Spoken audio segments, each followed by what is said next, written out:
오늘 우리에게 주시는 하나님의 말씀은 역대하 7장 11절부터 마지막 절입니다.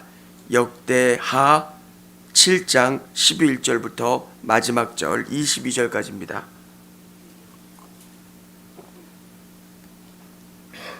구약 페이지로 665페이지입니다. 구약 페이지 제가 말씀드릴게요. 665페이지입니다. 구약 665페이지.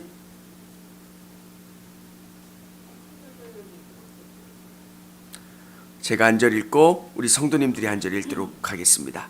솔로몬이 여호와의 전과 왕궁 건축을 마치고 솔로몬의 심중에 여호와의 전과 자기의 궁궐에 그가 이루고자 한 것을 다 형통하게 이루니라.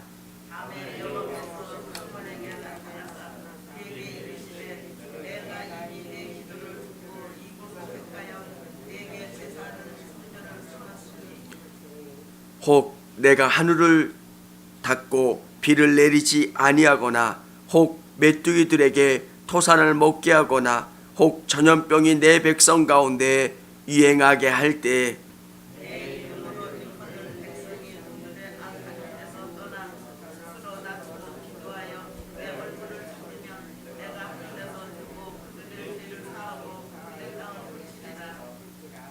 이제 이곳에서 하는 기도에 내가 눈을 들고 귀를 기울이리니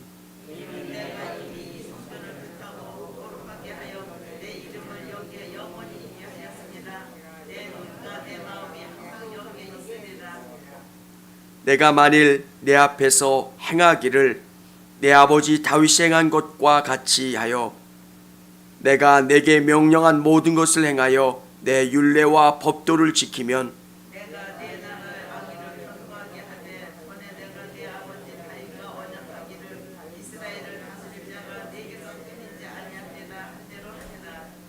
그러나 너희가 만일 돌아서서 내가 너희 앞에 둔 내 율례와 명령을 버리고 가서 다른 신을 섬겨 그들을 경배하면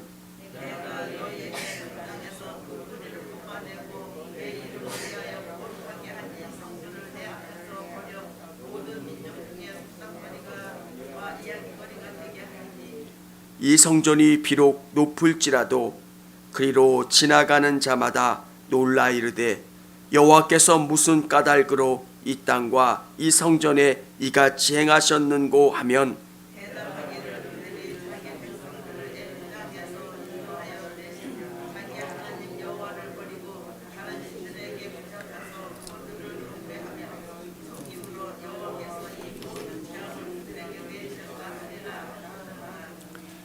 아멘.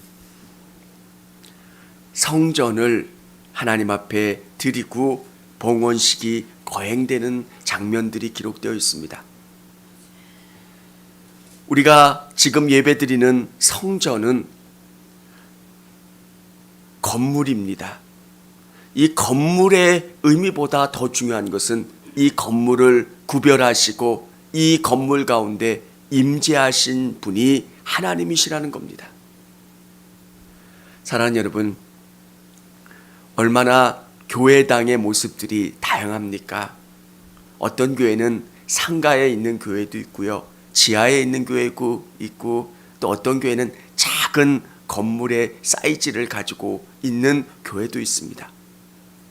다양한 교회의 건물, 그것보다 더 중요한 것은 오늘 하나님께서 솔로몬의 기도를 들으시고 응답하셔서 그 가운데 임재하신 것처럼 우리의 예배당에 임재하시고 이곳에 거하신다는 겁니다. 사실 시멘트로 지어진 이 초라한 건물 가운데 하나님이 임재하시고 이것 가운데 내가 구별되어 내가 여기에 있겠다라고 말씀하시는 것 얼마나 놀라운 사실입니까? 오늘 성경에 뭐라고 기록되어 있냐면 우리가 읽지는 않았지만 1절에 보면 여호와의 영광이 그 성전에 가득하니 이렇게 기록되어 있습니다. 하나님이 이 성전 가운데 임재해 계시고 이 성전 가운데 하나님이 역사하시겠다라고 말씀하고 계신 것. 이 건물의 능력은 하나님이 이곳 가운데 계신다는 겁니다.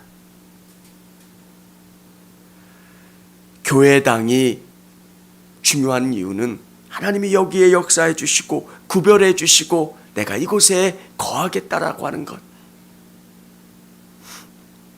사랑하는 여러분, 2절에 보면 여호와의 영광이 여호와의 전에 가득함으로 이렇게 기록되어 있습니다. 여호와의 영광은 하나님의 임재를 상징하는 겁니다.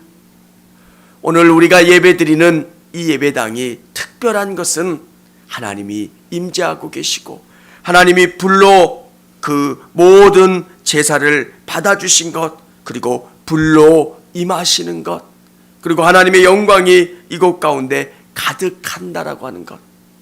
그래서 우리가 예배드리는 이 성전이 특별한 의미를 갖는 겁니다. 사랑하는 여러분, 여러분이 이 성전을 사랑하시기를 바랍니다. 솔로몬이 하나님 앞에 거룩한 성전을 짓고 하나님 앞에 그 성전을 봉헌하여 드린 다음에 그가 드린 그 예물 가운데 하나님이 불로 임재하여 주셨고 또 하나님의 영광이 그 성전 가운데 가득했다고 기록해 있습니다. 건물이 성전이 되게 하는 것은 하나님의 임재입니다. 하나님이 충만하게 그 건물 가운데 임재하고 계시고 역사하신다는 것. 그게 성전이 하나님이 구별하여 주시고 역사해 주시는 그 놀라운 기능과 역사입니다. 이 건물의 외형을 보지 아니하시고 이 건물에 임재하신 그 하나님을 경험하시고 느끼시기를 바랍니다. 이 건물에 하나님이 임재하고 계신다는 것, 그래서 이 교회당이 특별한 것이고 이 성전이 특별하다는 겁니다. 11절부터 하나님이 임재하셔서 솔로몬에게 들려주시는 말씀입니다.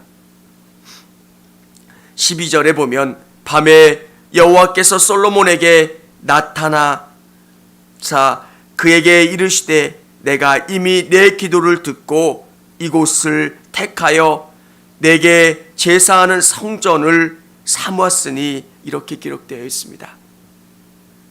하나님께서 솔로몬의 기도를 들어주시고 솔로몬이 지은 그 성전에 임재하겠다라고 말씀하고 계신 겁니다. 여러분, 하나님이 얼마나 놀라우신 분이십니까? 그 하나님께서 우리가 지었고 우리가 관리하는 이 건물 안에 임재하고 계시겠다는 말씀. 하나님이 얼마나 크십니까?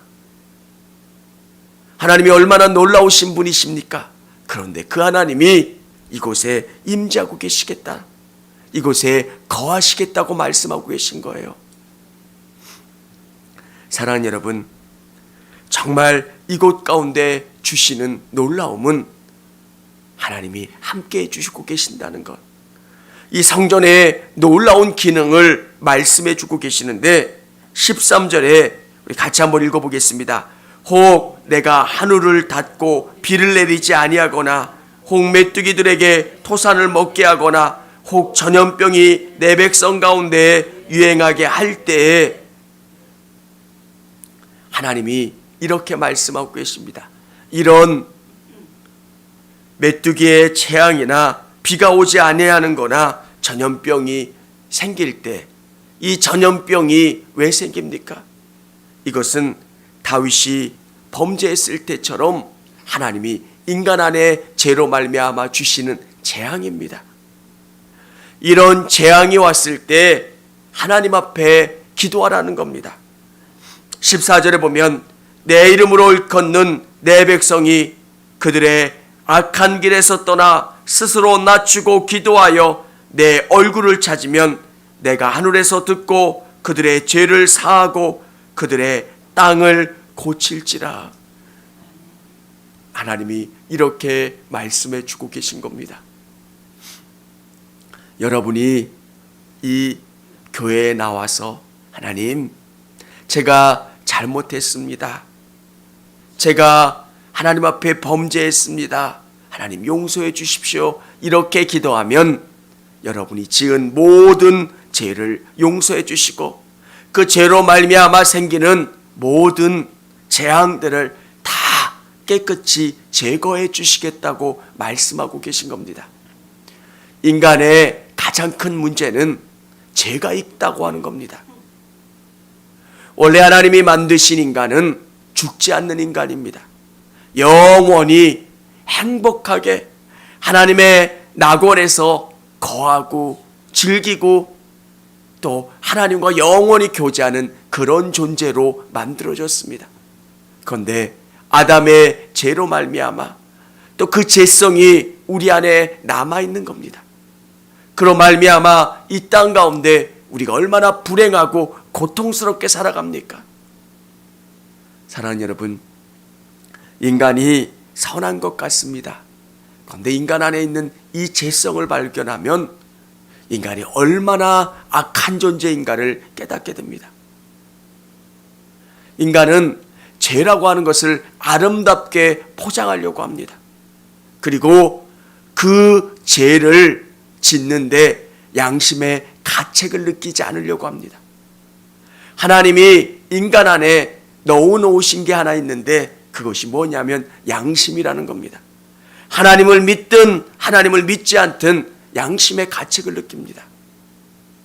그런 양심의 가책을 느끼지 않으려고 인간은 이 죄를 자꾸 이쁘게 포장해서 양심의 가책을 없애보려고 합니다. 동성애를 하는 사람들도 이 동성애가 죄라고 하는 것을 느낍니다. 그러니까 자꾸 인권이라는 이야기, 태어나면서부터 이렇다라는 이야기를 자꾸 그들의 논리를 만들어서 죄를 합리화시킵니다. 사랑하는 여러분, 인간 안에 있는 이 죄의 문제를 해결할 수 있는 분은 하나님밖에 안 계신다는 것. 여러분이 가지고 있는 모든 죄됨을 하나님 앞에 내려놓으면 그분은 깨끗이 용서하여 주시고 회복시켜 주시는 그 하나님이신 줄을 믿으시기를 바랍니다. 예수께서 십자가 지신 목적은 여러분과 저의 죄 때문입니다. 우리가 예수 그리스도를 믿는 목적은 예수가 아니면 우리는 멸망으로 빠질 수밖에 없는 겁니다. 죽을 수밖에 없는 이 질병을 고칠 수 있는 분은 예수 그리스도밖에 없으세요. 하나님이 인간의 몸을 입고 이 땅에 오셔서 죽을 수밖에 없는 인간들을 대신해서 죽으신 것, 그분을 믿기만 하면 저와 우리 성도님들은 다 구원을 받을 수 있다라고 하는 것. 저와 여러분은 다 죽을 인생들입니다. 죄의 싹은 사망이라고 이야기합니다.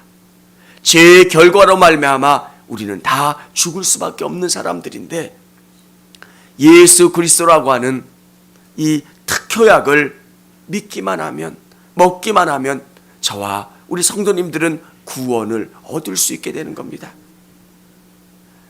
광야에서 범죄한 자들에게 놋뱀을 들어 바라보기만 하면 산다고 이야기하지만 사람들은 그것을 바라보지 않습니다.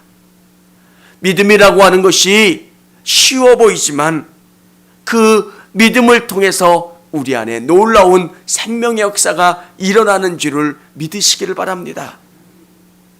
예수를 믿는 목적은 생명입니다. 내가 예수 그리스도를 믿기만 하면 내 안에 생명의 역사가 일어나는 겁니다.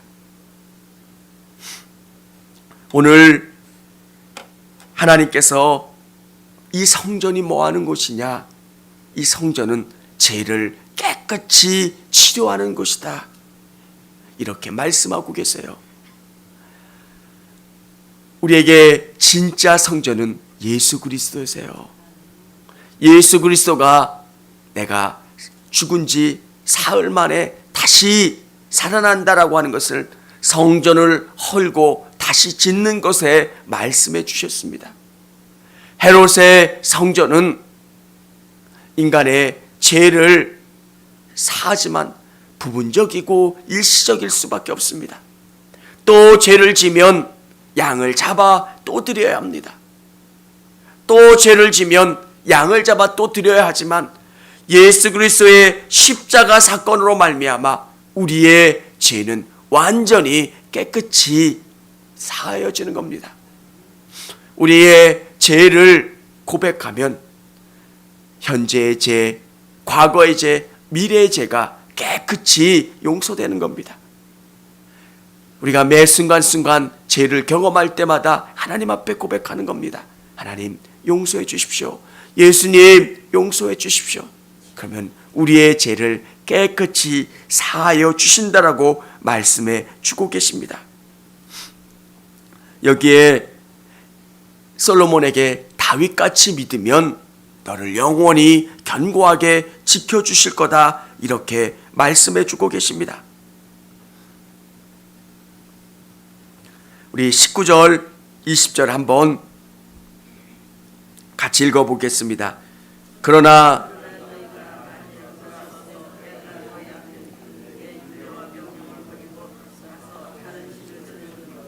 경미야 내가 너희에게 준 땅에서 그 뿌리를 뽑아내고 내 이름을 위하여 거룩하게 한 이 성전을 내 앞에서 버려 모든 민족 중에 속담거리와 이야기거리가 되게 하리니 아멘.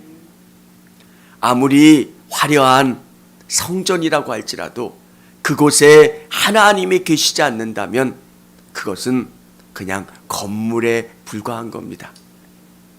사랑하는 여러분, 이 건물이 놀랍고 특별한 것은 이 건물에 하나님이 임재하시기 때문입니다. 이 안에 하나님이 임재하시지 않는다면 이 건물은 아무런 가치가 없는 겁니다. 하나님이 임재하시는 건물은 그게 얼마나 초라하고 볼품없는 건물이라고 할지라도 그것은 성전이고 하나님의 능력과 역사가 있는 귀한 곳이 되는 겁니다. 오늘 이스라엘 백성들에게 하나님이 말씀하시는 게 뭡니까?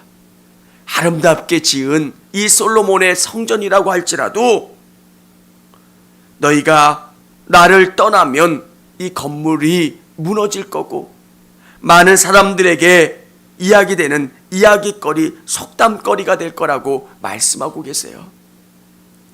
하나님은 그 성전에 임재하겠다라고 말씀하시는 것은 그 성전이 아름다워서 그 성전이 뭔가 특별해서가 아니라 그들이 하나님을 믿는 그 믿음이 있었기 때문에 그곳에 임재하고 내 눈과 내 마음을 그곳에 두고 그곳에서 기도하는 것을 내가 듣겠노라고 말씀하시는 겁니다.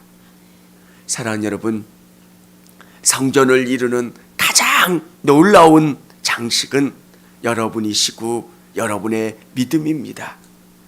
여러분이 귀한 마음으로 하나님 앞에 예배드리는 것, 그리고 하나님을 간절히 사모하는 그 마음을 가지고 하나님의 성전에 나오면 하나님은 그것을 특별하게 생각하시고 우리의 기도를 들어주시고 그 눈이 이 성전을 떠나지 않으시고 계속 바라보고 우리의 기도를 들어주시고 응답해 주시고 역사해 주시는 그 하나님이신 줄을 믿으시기를 바랍니다. 제가 한 이야기를 하고 설교를 마치려고 합니다. 저희 딸이 아주 어렸을 때 문방구 가는 것을 그렇게 좋아했습니다. 아빠 1,000원만.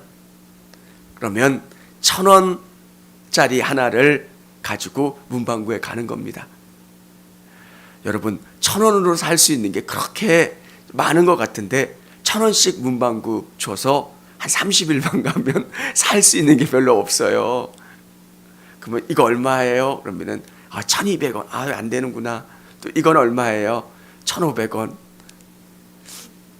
그러면 문방구 가서 꽤 오랜 시간을 쇼핑하다가 와요. 그 아이를 문방구까지 혼자 보낸 다음에 저는 먼 곳에서 봐요. 그 딸이 제대로 문방구까지 가는가? 차가 지나가면 진짜 벽에 붙어 있더라고요. 겁이 많아서. 저는 그 모습을, 저의 모습을 보면서 하나님의 마음을 생각했어요. 우리가 성전에서 기도하면 하나님은 얘가 무슨 기도하고 있나 바라보고 계신 거예요. 눈을 떼지 않고 기다리시고 우리의 모든 것을 보고 관찰하시고 들으시고 그것을 응답시켜 주시는 분. 이게 성전에서 나와 기도하는 우리에게 행하시는 하나님의 모습이라는 겁니다. 사랑하는 여러분, 우리 각자가 기도하는 그 기도처를 마련하시고 여러분이 서 있는 그 직장에서 가정에서 기도하는 그 자리를 만드시고 또 여러분이 기도하시는 이 기도의 자리, 이 교회를 특별히 사랑하시고 이 교회에 나와 기도하고 예배하는 그 마음을 특별히 사모하시고 사랑하시길 바랍니다. 하나님이 여러분의 기도를 응답하여 주시고 역사하여 주실 줄을 믿습니다. 기도하겠습니다. 하나님 감사합니다. 솔로몬에게